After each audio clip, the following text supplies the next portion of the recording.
허환구의 라디오 오늘. 여러분 안녕하십니까, 허환구입니다.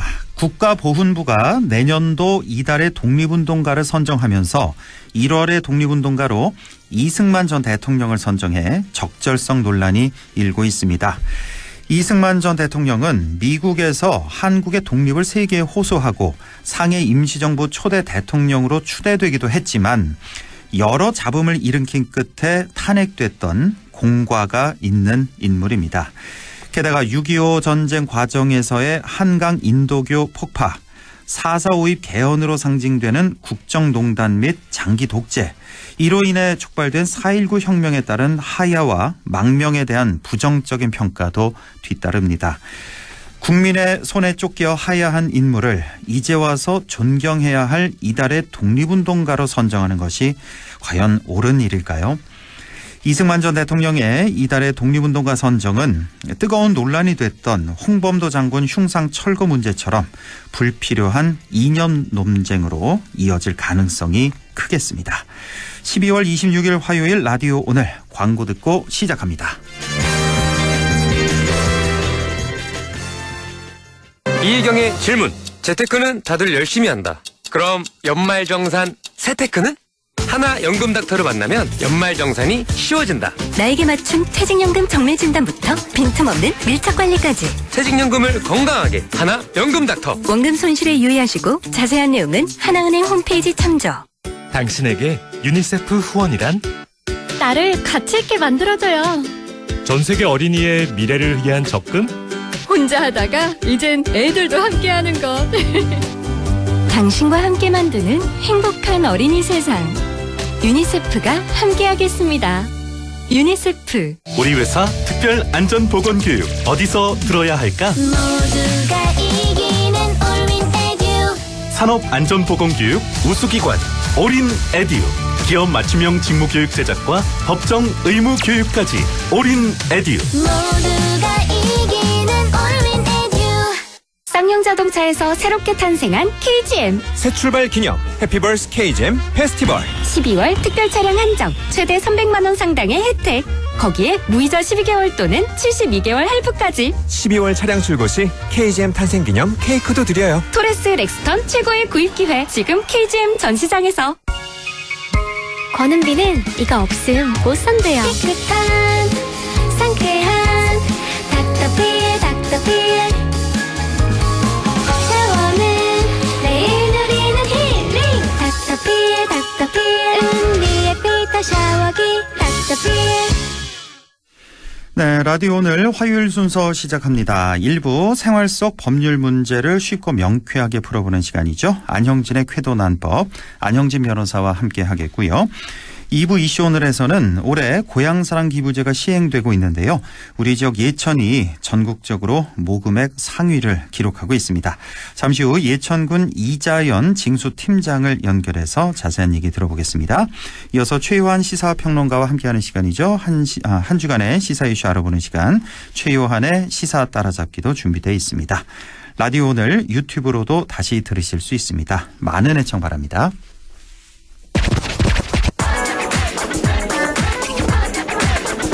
네, 안형진의 쾌도난법 시작합니다. 오늘도 안형진 변호사 나와 있습니다. 어서 오십시오. 네, 안녕하십니까. 안형진 변호사입니다. 네, 우리 안 변호사.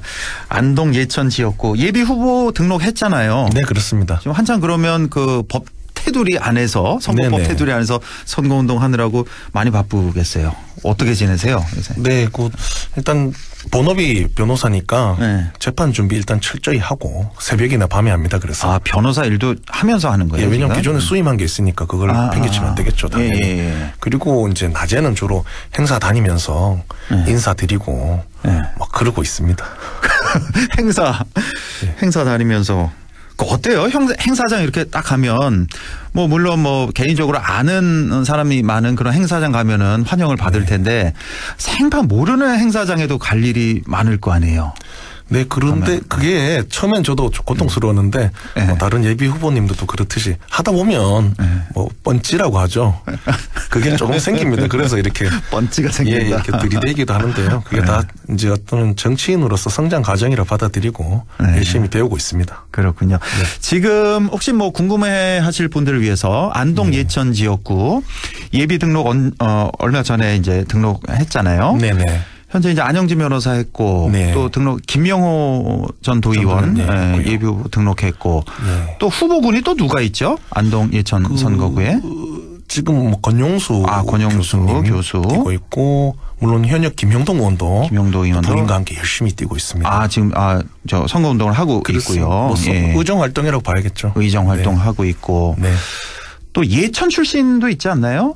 거론되는 분은 그 국민의힘 그 윤리위원장이죠. 서울법대 출신의 판사 출신의 황정근 변호사 그런 분이 있습니다. 지금 그렇게 후보군이 이렇게 형성이 돼 있는 상태군요. 예.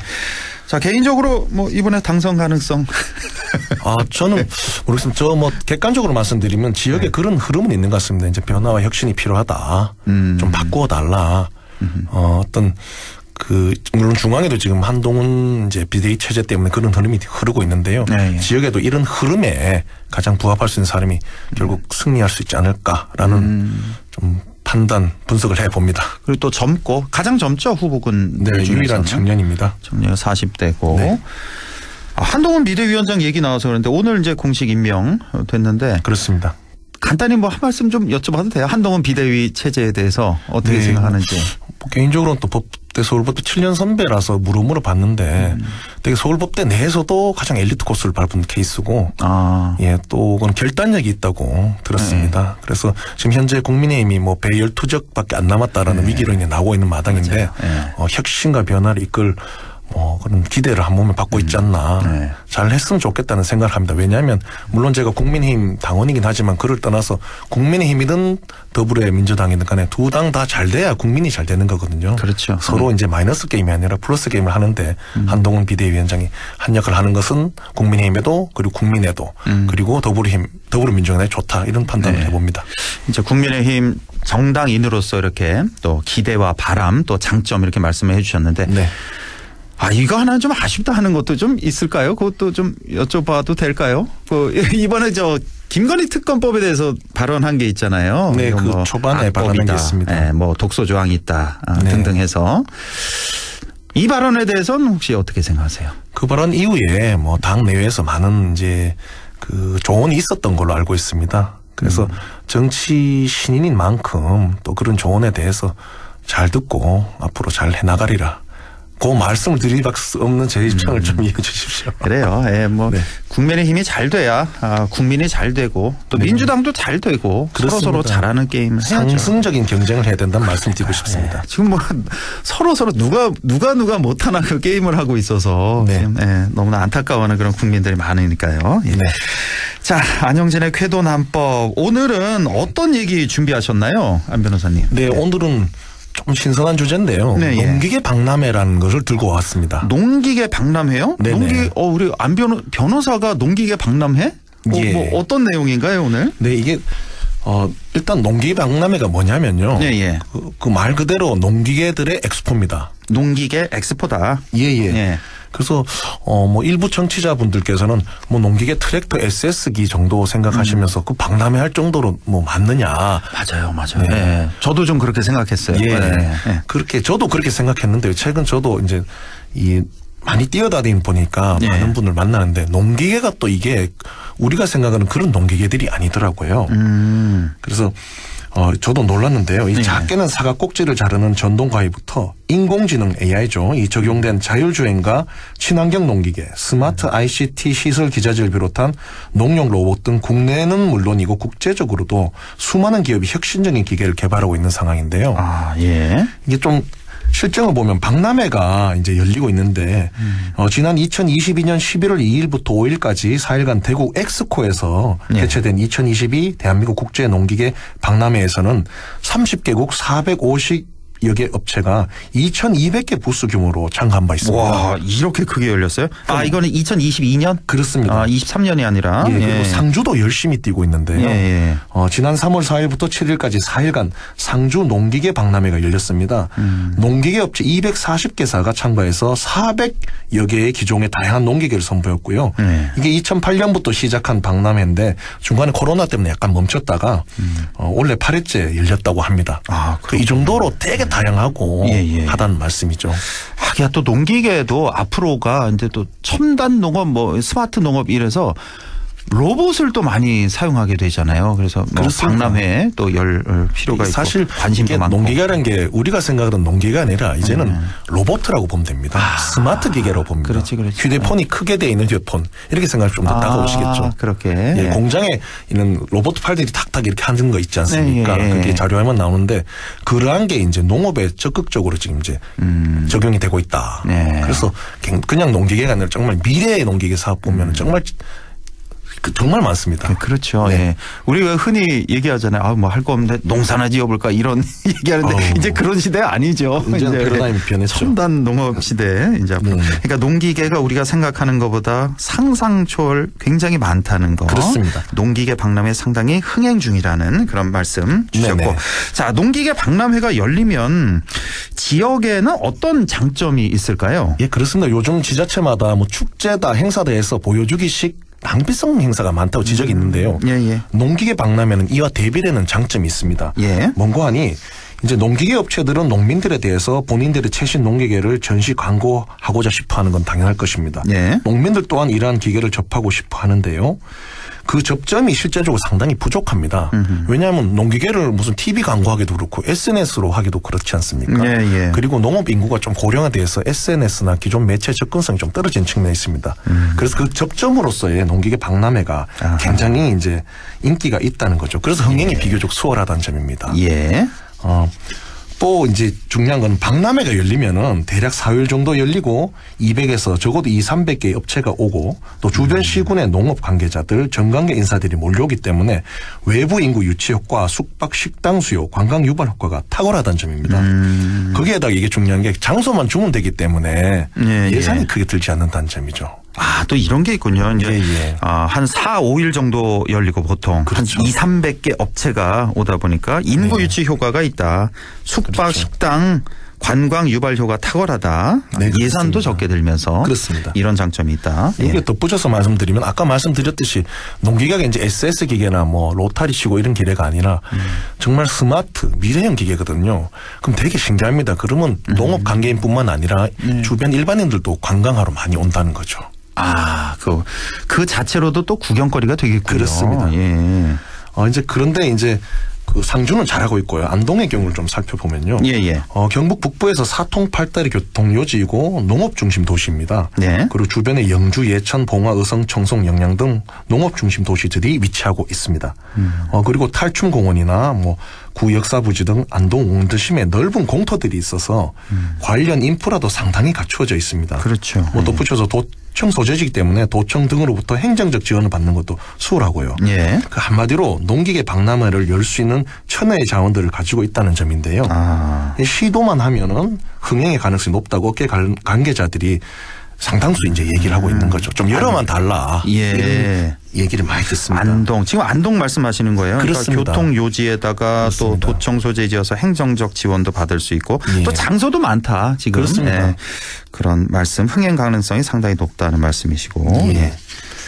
그 상주가 잘하고 있는 걸 보고 좀 벤치마킹을 하면 되지 않나 이런 점이 있는데요.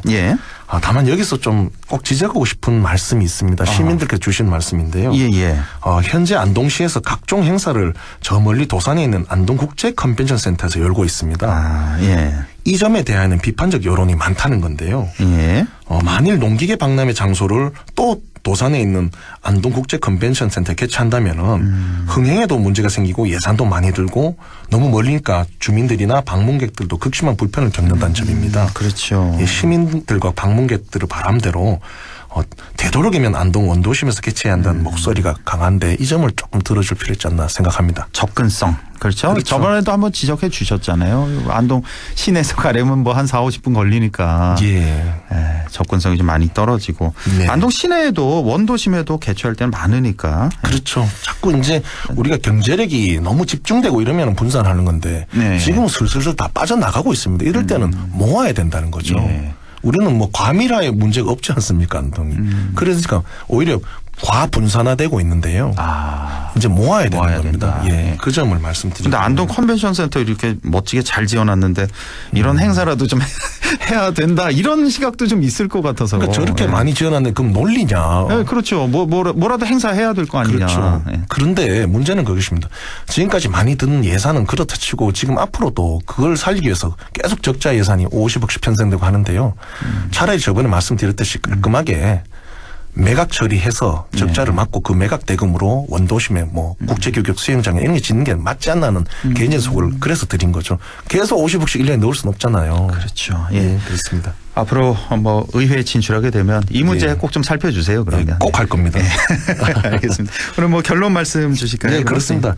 지역이 겪고 있는 문제 중 하나가 다 그렇습니다. 신도심을 개발하면서 원도심이 공동화되고 외부 인구 유입이 일어나는 게 아니라 내부 인구들이 갈라져서 살게 된다는 점인데요. 그렇습니다. 안동도 마찬가지인 것 같습니다. 그 원도심에 각종 시설을 집중해서 유치하고 실질적으로 외부 인구를 이끌 수 있는 행사를 열되 그것이 당연히 원도심에서 위치한다는 명확한 방향성을 가져야 한다는 지적도 일리가 있는데요. 예. 그 일환으로 농기계 박람회를 열어서 농업인과 주변 주민들 또 시민들의 삶에 보탬이 되는 좀 그런 방안을 강구해보자는 것에 대해서 기기를 필요가 있다 이런 생각을 해봅니다. 알겠습니다. 예, 오늘 이렇게 농기계 박람회 소식 알아봤습니다. 자, 선거운동 하느라고 힘드실 텐데 몸 관리도 잘하시고요. 예, 다음 주에 또 뵙겠습니다. 네, 감사합니다. 안영진 변호사입니다. 예, 안영진 변호사와 쾌도난법 함께했습니다. 라디오 오늘 2부에서 뵙겠습니다.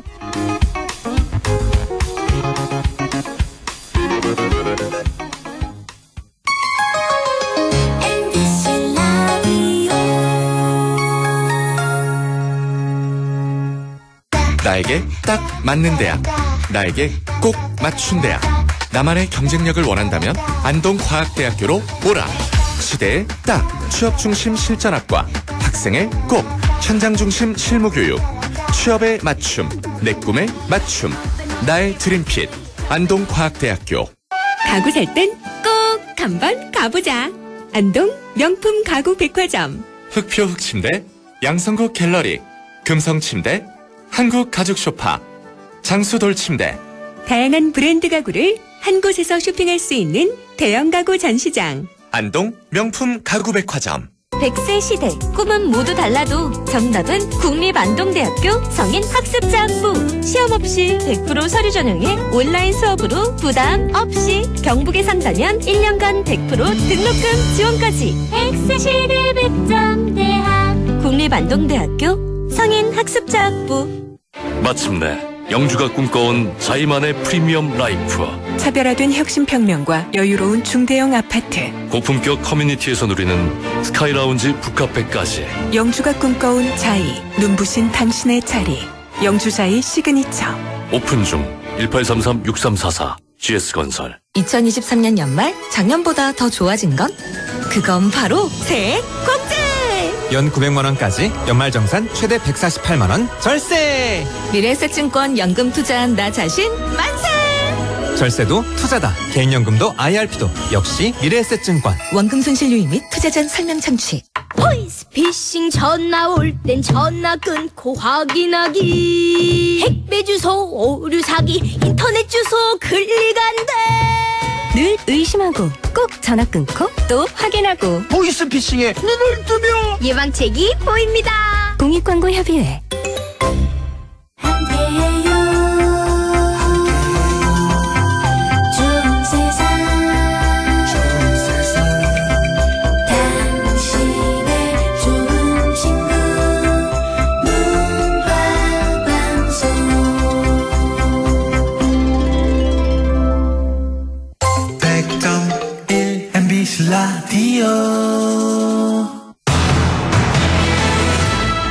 네, 6시 24분 22초 지나고 있네요. 라디오 오늘 2부 이슈 오늘 시작합니다. 올 1월 1일부터 고향사랑 기부제가 시행 중인데요. 우리 지역 예천군이 모금액 순위에서 상위권을 기록하면서 10억 원에 가까운 모금액을 기록하고 있다고 합니다. 다른 지자체에 비해 상당히 많은 금액인데요. 그 비결이 궁금하네요. 예천군 재무과의 이자연 징수팀장을 연결해서 자세한 얘기 들어보겠습니다. 이자연 팀장님 안녕하십니까? 안녕하세요. 징수팀장 이자연입니다. 예, 수고 많으십니다. 자, 예천군의 고향사랑 기부금 10억 원 달성을 이제 눈앞에 두고 있다는 그런 기사가 눈길을 끌었는데요. 오늘 현재 그 집계된 게 있을까요? 정확한 모금 액수가 얼마인지? 네. 오늘 12월 26일 현재 4,851건에 예. 9억 4천만 원 정도 됩니다. 9억 4천. 예. 네. 정말 이 추세면은 10억 원 넘길 수 있을까요? 한 5일 남았는데. 5일 동안 열심히 해봐야죠. 요즘에 지난 11월에는 8억 달성 행운 이벤트도 있었고 12월엔 이제 연말정산 대비를 위해서인지 계속해서 기부금이 모금되고 있는 상황입니다. 하루에 보통 한 얼마쯤 제일 많이 들어온 게 얼마쯤 됐어요? 하루에? 제가 그것까지 집계를 못 해봤는데. 그것까지 기억이 좀 안 나시고. 네, 한 2천만 원 들어온 적도 있었습니다. 하루에요? 네. 그렇습니까? 자, 오늘 현재 9억 4천만 원이 이제 예천군의 고향사랑 기부가 됐다는 그런 말씀이시고, 다른 지자체에 비해서 많은 액수라고 뉴스에서 나오더라고요. 네. 지난 8월 기부액을 공개한 전국 지자체 177곳 중에 전국 1위를 차지한 적도 있다고요? 네. 모든 지자체가 공개하진 않아서 정확한 순위는 모르지만 1월에서 8월 모금 실적을 공개했던 177개 지자체 중에서는 1위를 한 것으로 알고 있습니다. 1월부터 8월까지는 네. 예천군이 1등을 했고 현재는 어떻습니까? 현재 지금 이 시각. 네? 이 시각 현재는 뭐 몇 위쯤 하고 있다. 현재는 지금 다들 공개를 하고 있지 않은 상황이라서 공개를 안 하죠. 네, 경상북도에서는 상위권으로 알고 있습니다. 그렇군요. 예. 네. 자, 이렇게 많은 기부금이 모여서 고향사랑 기부금 모금 담당 그 팀장으로서 아주 뿌듯하실 것 같은데요. 뭐 우선 소감 좀 여쭤볼까요? 우선 예천군을 위해 기부해 주신 모든 기부자님들께 다시 한번 감사의 인사를 드리고요. 네. 제도 시행의 첫 해임에도 불구하고 많은 기부금이 모여 기쁘고 뿌듯합니다. 그럼에도 고향을 사랑하는 사람들이 하나로 모인 기부금이라 잘 사용해야 한다는 책임감 또한 큽니다. 네, 그렇군요. 네. 그 혹시 어느 지역에서 이렇게 기부를 많이 했는지 뭐 시도별로 혹은 뭐 시군별로 그런 통계도 내고 있습니까? 그런 통계는 일부러 내지는 않고요. 그래요? 예, 인근의 경상북도와 대구에서 일단 많이 해주셨고 서울에서도 많이 해주셨고요. 그렇군요. 대구, 경북 그리고 서울 쪽에서 많이 하고 있다. 자, 이쯤에서 아마 다들 잘 아실 텐데 고향사랑 기부제가 무엇인지 모르시는 분들을 위해서 다시 한번 설명을 좀 해주신다면요. 네, 아직도 모르는 분들이 계실까요? 10만 원 기부하면 13만 원의 혜택이 돌아오는 고향사랑 기부제. 개인이 떠나온 고향을 포함해 현재 내가 살고 있지 않은 지자체에 어디든 기부를 하게 되면 10만 원까지는 전액 세액 공제를, 10만 원 초과하면 16.5% 공제를, 그리고 기부금의 30%의 답례품을 기부한 지자체에서 받으실 수 있습니다. 네. 기부도 하고 세액 공제도 받고 답례품도 받고 고향도 살리고 일석삼조의 제도로 할 수 있고요. 온라인으로는 고향사랑 이음 시스템을 통해서 오프라인으로는 NH농협이나 지역농축협을 통해서 기부하실 수 있습니다. 오프라인을 통해서도 되는군요. 농협, 축협 이런 데서 할 수가 있다.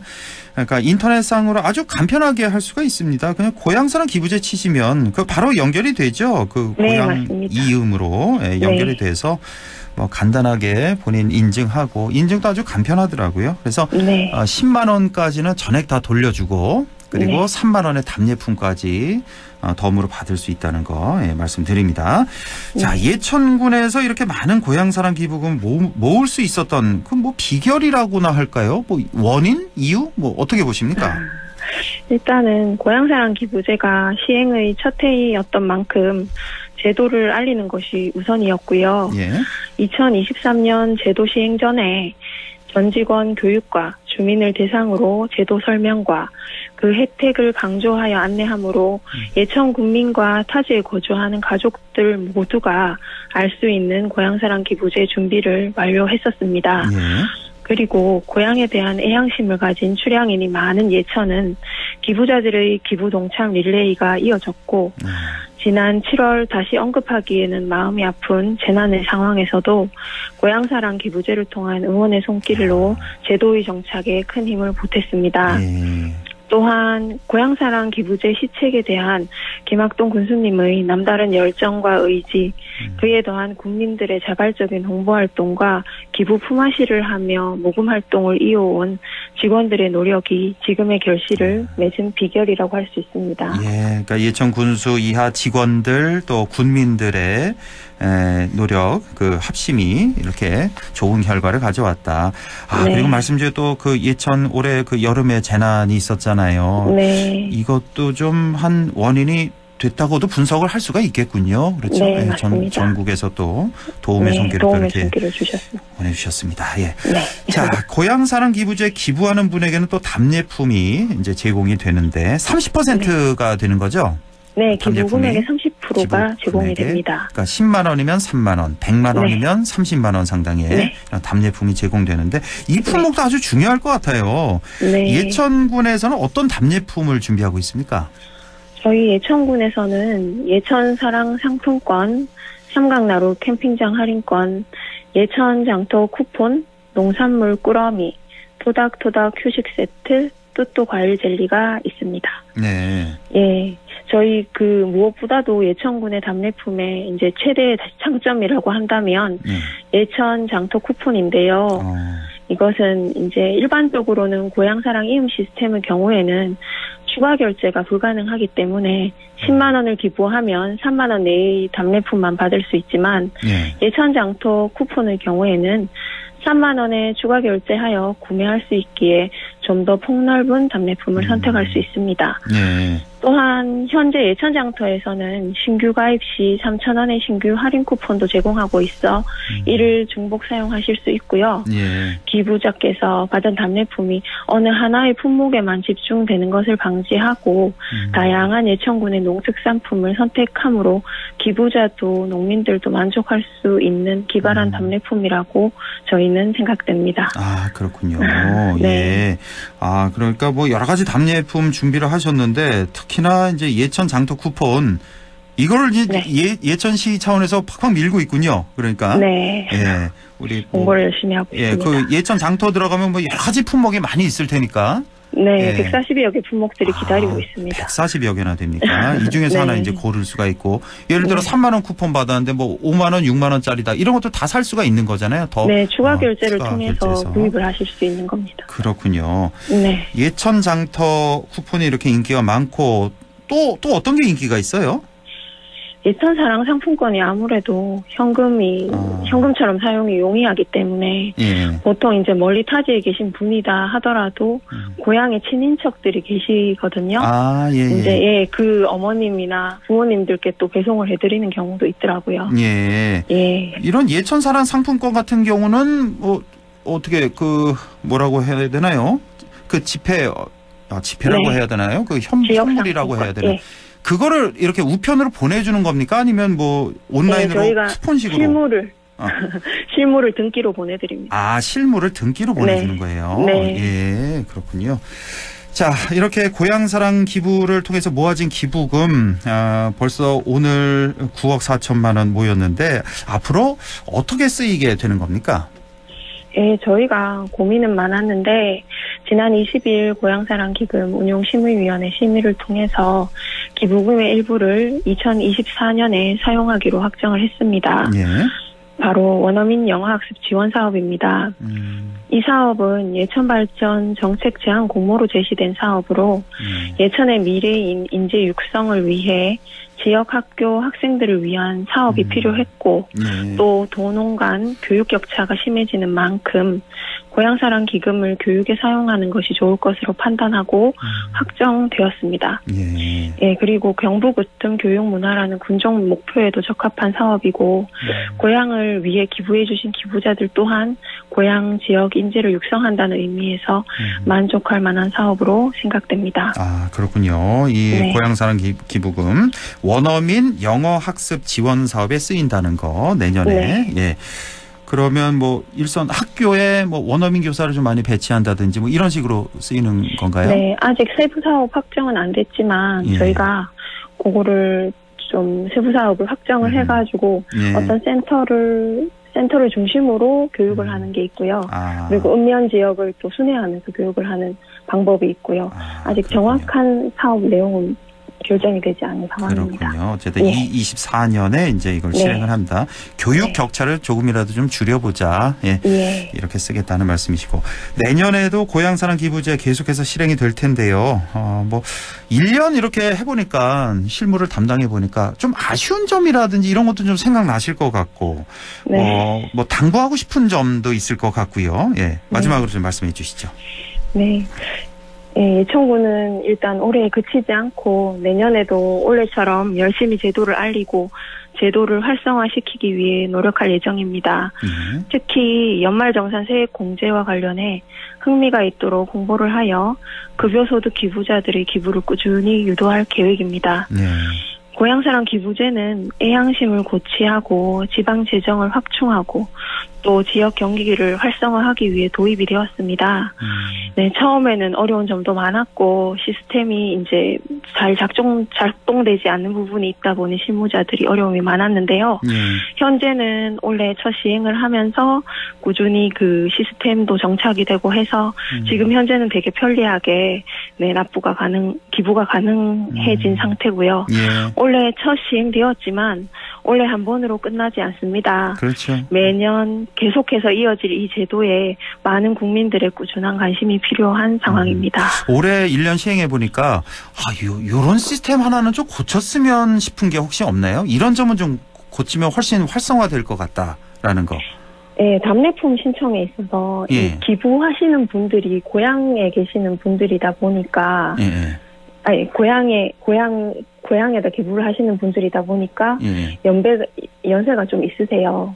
그러면 이제 답례품 신청하시는 데 있어서 이제 본인이 인터넷으로 접속해서 신청을 하셔야 되거든요. 그렇죠. 예, 그런 부분이 참 어렵게 진행이 되더라고요. 아무래도. 그래서 저희가 대신해서 신청을 할 수 있게끔 관리자한테 권한을 주면 참 좋을 것 같은데 저희가 아직은 그게 잘 되지 않아서 행정안전부에 계속해서 건의를 하고 있는 상황입니다. 이게 꼭 본인만 가능한 거죠? 그러니까 본인 인증해서 스스로 이제 온라인으로 이제 많이 하시는데 연세 있으신 분들이 이게 좀 익숙지 않다 보니까. 네, 맞습니다. 기부를 하고 싶은데 못하는 분들이 많이 계시군요. 네, 그래서 자제분들 이제 도움도 받으시고 저희 도움도 같이 받으시면서 맞아요. 좀 어렵게 하시는 경우가 있어서요. 네. 그래서 예를 들어 뭐 예천군에 이제 전화를 해서 나 어디 사는 누군데 이거 좀 대신 해주세요 하면 할 수 있게끔 권한을 주면 좋겠다. 그런 거죠. 그러니까. 네. 그리고 이것도 개인만 기부가 가능한 거잖아요. 기업체는 안 되는 거죠. 네, 일단은 개인만 가능하도록 지금 법률이 제정돼 있는 상태고. 그러니까요. 저희도 그렇고 다른 국회의원님들도 그렇고 계속해서 끊임없이 건의를 하고 있는 상태입니다. 그래서 이 제도가 처음에 일본에서 시작되어서 저희 한국으로 이제 온 제도인데요. 일본에서는 법인도 된다고 하더라고요. 그러니까요. 그래서 저희도 그런 방향으로 계속해서 건의를 하고 있는 상황입니다. 법인도 가능해야 그리고 좀 더 그 기부 금액 높일 수가 있으니까. 네. 자, 뭐 이제 손질을 해야죠. 앞으로 이제 올해 처음이니까. 네. 어쨌든 1년 고생 많으셨고요. 오늘 말씀 잘 들었습니다. 고맙습니다. 네, 이런 기회를 주셔서 너무 감사드립니다. 네, 감사합니다. 네. 지금까지 예천군 재무과의 이자연 징수팀장이었습니다. 네, 최유한의 시사 따라잡기 시작합니다. 2023년 한 해 막바지 향해 가고 있는데요. 자, 2023년 결산하고 있죠. 지난주에 5대 뉴스 말씀드렸고 오늘 나머지 10대 뉴스 2탄 5가지 뉴스 마저 전해드립니다. 최요한 시사평론가와 함께합니다. 안녕하십니까? 예, 반갑습니다. 최요한입니다. 예, 지난주에 이제 5대 뉴스, 그러니까 마약 뉴스, 전쟁과 에너지 불안정, 코로나 엔데믹, 묻지마 범죄, 후쿠시마 오염수 방류 이렇게 5가지 분석을 해주셨는데, 자, 나머지 5가지 6번째 뉴스 어떤 겁니까? 예, 육군은 사관학교 독립유공자 흉상 철거 논란입니다. 지난 8월 25일 육군사관학교가 2018년 문재인 정부의 국방부가 3.1절 99주년을 기념하면서 교내에 설치한 독립군 및 광복군 영웅 흉상을 철거해서 독립기념관으로 이전하는 절차를 추진한다. 이렇게 밝히면서 논란이 있었습니다. 예. 그리고 8월 28일에는 국방부와 합동참모본부 공동청사에 설치된 홍범도 흉상도 덩달아 철거하겠다. 예. 또 30일에는 대한제국 군인이자 독립운동가 박승환 참령의 동상 역시 철거 이전 대상인 것으로 밝혀졌는데 이 모든 논란 단초를 제공한 사람이 육군사관학교 졸업생이자 삼성 장군 출신인 국민의힘 소속 신원식 국방부 장관입니다. 예.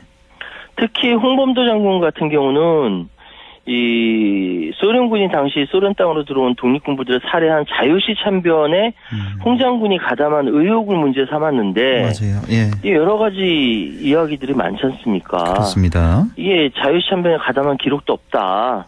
뒤늦게하고 홍 장군이 통곡했다는 증언도 있고요. 결국 결론은 정부가 홍범도 장군 흉상 중 육군사관 내 학교 내에 있는 흉상은 독립기념관으로 이전하고 국방부 청사 앞 흉상은 존치하기로 했습니다.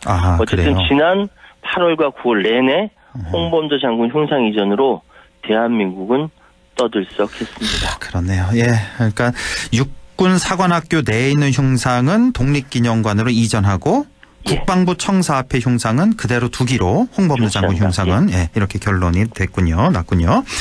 자, 2023년을 뒤흔든 뉴스 톱10 7번째 뉴스는 어떤 겁니까? 예, 7번째 뉴스 아직도 마무리되지 못한 전세 사기 사건입니다. 경찰청 국가수사본부에 따른 지난해 7월부터 14개월 동안 검거한 전세 사기범은 5,568명에 달하고 이 가운데 481명이 구속되었습니다. 예. 이 중 9개 조직 122명에 대해서는 범죄단체에 조직죄를 적용했죠. 전세 사기 사건으로 처음으로 범죄 조직죄가 적용돼 추가로 재판을 넘겨진 인천 미추홀구 건축왕 사건 대표적이죠. 그러니까 피해자들이 잇따라 극단적 선택을 하게 됐지 않습니까? 그렇습니다. 그러니까 뭐 여러 가지 사건들이 많이 있는데요. 이런 정부의 노력에도 불구하고 대규모 전세 사기 피해가 근절되지가 않아요. 또 최근에는 뭐 전세 가격보다 낮은 매물만 골라서 거래 차익과 보증금을 떼먹는 신종 깡통 전세 사기 일당도 검거가 되는 등 범죄 수법은 나날이 진흥화되고 고도화됩니다. 제가 피해자를 직접 만나봤거든요. 아, 그렇습니까? 예, 이 피해자가 상담했던 변호사도 전세 사기 피해자. 그래서 이 피해자 또 정신과 상담을 했는데 의사도 전세 사기 피해자였던 거예요. 그렇습니까? 기가 막힌 상황이죠. 그러니까 이 피해자는 결국 저는 한국에 못 살겠습니다. 외국 이민 갈랍니다라고 이야기를 하더라고요. 그러니까요. 2023년 7번째 뉴스 아직도 마무리되지 못한 전세 사기를 꼽아봤습니다. 그러니까 법을 누구보다 잘 아는 전문가인 변호사도 당한 또 정신과 의사까지 당한 그러니까 누구나 다 피해자가 될 수 있다는 얘기예요. 맞습니다. 그나저나 전세 사기 친 사람들 형사 처벌은 제대로 됐나 모르겠네요, 지금.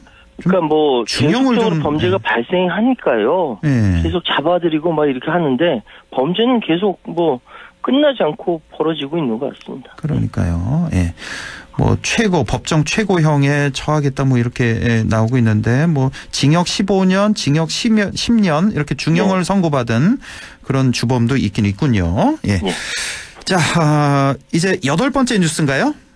예, 그렇습니다. 8번째 뉴스 서희초등학교 교사 사망 사건, 교권 추락 사건이라고 볼 수 있죠. 지난 7월 18일 날 교내 교보제 준비실에서 24살 여선생님이 스스로 극단적인 선택을 했습니다. 경찰과 검찰은 11월 14일 사건을 종결했어요. 경찰이 사인으로 밝힌 것이 학교 업무와 개인 신상 등 복합적으로 작용했다.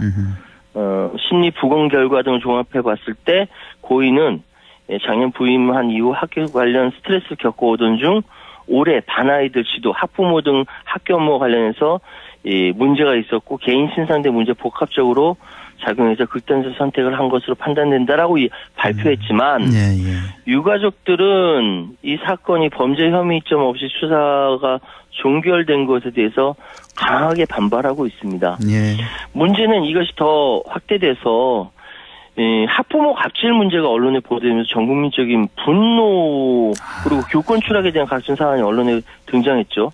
정말 깜짝 놀랐던 것이 예를 들어서 선생님이 최신형 아이폰을 보고 아이가 사달라고 조른다. 아이폰 쓰지 말아달라. 이렇게 요구하는 학부모도 있었어요. 실제로. 그리고 학부모 전화 상담하던 중에 아니 나는 지금 기분 나쁜데 왜 밝은 목소리로 응대하냐. 교육청에 민원을 넣겠다 해서 넣은 사례도 있고. 말도 안 되네요. 말도 안 되죠. 아이가 숙제를 잘 풀지 못하니까 답답하다면 소리 지르다 부부싸움이 일어났는데 그걸 선생님한테 전화해서 당신 가정 파괴범이야. 폭언을 쏟아낸 사례들이 있습니다. 문제 학생과 관련해서 학부모에게 전화했더니 선생님 처녀죠. 애는 낳아보셨어요? 이런 얘기까지 했답니다. 기가 막힙니다. 너무하네요. 그래서 그때 9월 4일 공교육 멈춤의 날로 약 전국에 35만 명의 전국의 선생님들이 추모 집회에 참여했던 사건이 있었습니다. 맞아, 기억납니다. 이 단순히 교권 침해 문제가 아니라 교사들 생존권 문제까지 되는 거예요. 그렇죠. 그래서 참 저는 항상 생각하는 게 학생 인권 보장과 교권 보장이 충돌하지 않아도 되거든요. 그렇습니다. 근데 이게 왜 항상 이렇게 되는지 모르겠어요. 그때도 저 지적해 주셨던 그 생각이 나네요. 이게 대립할 문제가 아니다. 학생 인권 중요하고 교권 중요하고. 그럼요. 서로 중요하게 생각해야 되는데 어쨌든 큰 뉴스였습니다. 8번째 뉴스 서희초등학교 교사 사망. 그리고 교권 추락 사건을 꼽아봤습니다. 너무 가슴 아픈 사건이었고요. 자, 이제 9번째 뉴스 전해주시죠. 기후 위기, 각종 산불 등 한층 더 힘겨운 지구로 뽑아왔어요. 그 영국의 BBC가 코페르니쿠스 기후변화국에 관측한 지난 10월 2일까지의 각종 기후자를 분석해 본 결과 2023년 이 이제 평균 기온보다 1.5도 높았다는데, 그러니까 쉽게 말씀드려서 인류가 지상에 출현한 이후 올해 2023년이 가장 더운 해로 기록된다. 그렇습니까? 기후 변화가 갈수록 예측 불허 양상을 띈다라는 것입니다. 그래서 이상 고온 형상이 곧 기후 재앙으로 변해서 우리 삶에 들이닥쳤는데 그때 전 세계 폭염 시달리고 대형 산불 일어나고 엄청난 강수량 쏟아지면서 태풍 맞고 막 그랬죠. 우리나라도 강릉에서 엄청나게 화재가 벌어진 적이 있었어요. 강릉 산불 올 봄에. 맞아요. 그게 왜 전신주 문제였나요? 그게 뭐였죠? 맞아요. 강풍에 소나무가 부러지는 과정에서 전신주를 건드리면서 불이 났고요. 건조한 대기와 강한 바람을 타고 불씨가 인근 산으로 번진 것이었죠. 어쨌든 8번째 뉴스. 9번째 뉴스였죠. 각종 산불 등을 꼽았습니다. 9번째까지 봤고 이제 마지막 뉴스 하나 남았습니다. 2023년을 뒤흔든 뉴스 톱10 마지막 소식 어떤 겁니까? 마지막 뉴스 고금리 고물가 이로 인한 부동산 시장 불안입니다.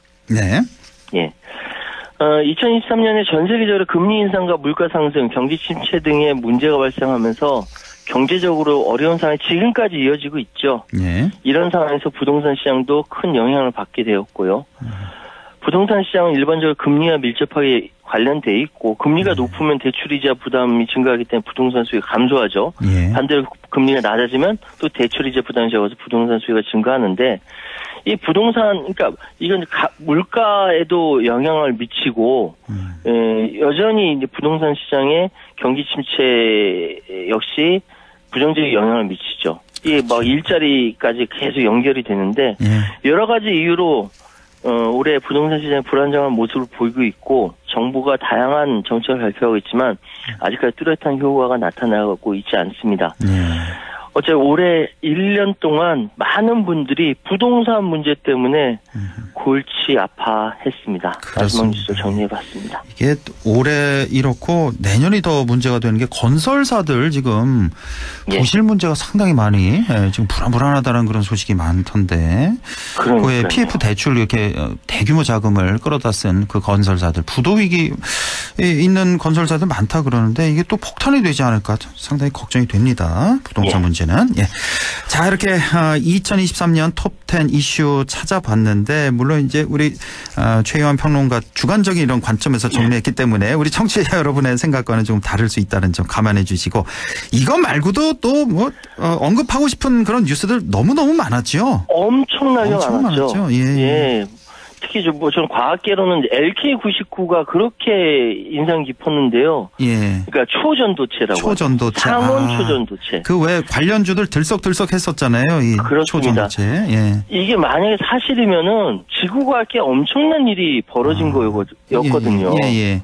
근데 결론적으로는 이제 올해 지난 12월 15일 날 코로나 바이러스 백신에 관한 음모론과 함께 올해 과학계의 실패 사례로 선정이 됐고요. 아, 이게 실패로 결정된 거예요? 결정됐습니다. 예. 또 요즘 보면 저 영화 서울의 봄이 엄청난 기록을 내고 있습니다. 900만 돌파했어요. 900만 돌파했어요?